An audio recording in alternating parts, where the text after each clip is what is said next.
This portion of the project, you will need a container that you know you will not use again for food, a cup of water, or one of these measuring cups is helpful.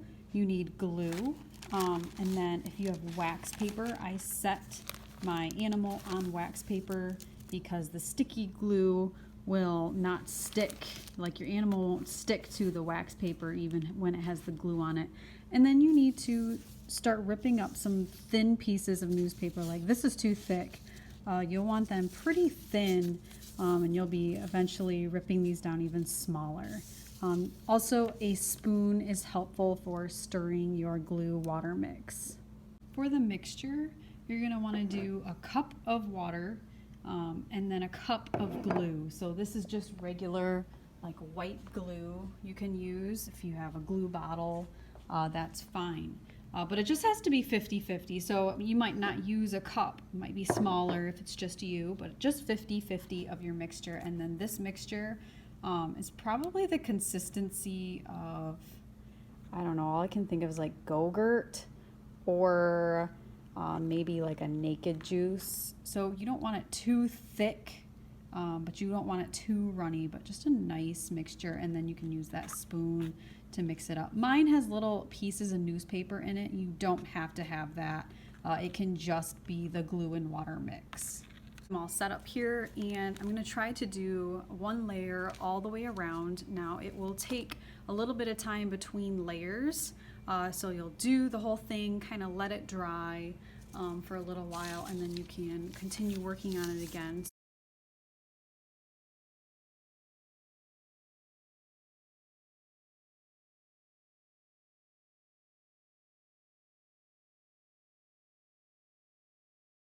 So with my newspaper, I'm going to make sure it's skinny enough and small enough. You don't want to be doing huge chunks. It just doesn't work as well and your details might get lost. So I'm going to take little strips at a time, making them smaller, and just start dipping this in there. It doesn't need to be like drenched. When you dip it in there, just go like this so it's not like dripping. But just enough to soak it. And then I'm just going to start with this eye area right here, and I'm going to lay that down and smooth it onto my animal. Take this little piece right here, smooth it onto my animal. And I want to keep that definition that I originally made, so I'm making sure that this kind of lays inside that section there. Smooth that out. That one might have been a little too wet to put on there.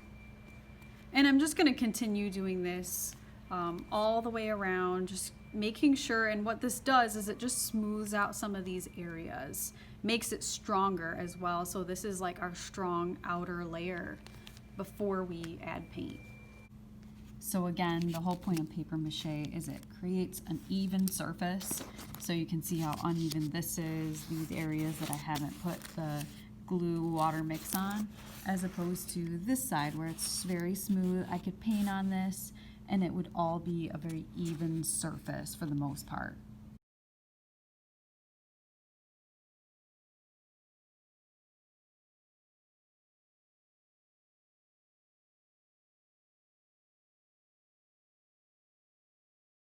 I do want to pause really quick and show you, like, this area right here is kind of indented in a way that I don't want it to be. I just kind of want this to be a solid chunk. So you can still add things on, like especially with some of this stuff that's in your glue.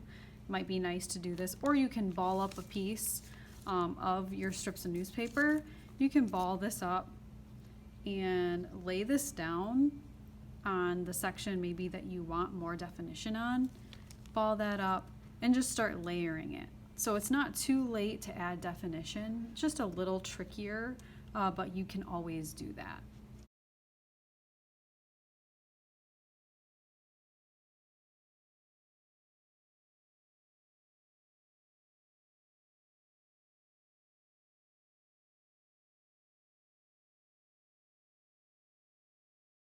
So another side note, I want to add some nostrils. This is kind of the same concept. I can still do this. So I took a strip and got just a little bit wet, but I'm going to lay this down and kind of create some definition for the nostrils and just lay that down as well.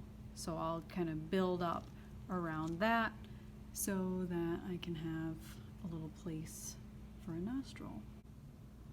Okay, so here is the nostrils, just kind of close up, built up those little pieces of paper. Once you have done, a good layer of your animal, then you're going to let it dry. Give it probably like maybe 12 hours at least. And then once it's dry, you can do another layer. Setting it in front of a fan will probably speed it up as well. When your animal has dried a little bit more, and you can hold it and it's not sticky or anything, go around and look at some of the areas that might be sharp. So my nose, I don't know if you can see it that well, but these are very uneven and sharp. So what I will do when I do another layer, because I need to, I'm going to cover those up so that that's one smooth piece. Because if I tried to paint that with acrylic paint right now, it would be very hard to get it an even tone. So adding a nice layer right there would smooth that out and make that just a solid surface to paint on. Okay, go ahead and get started.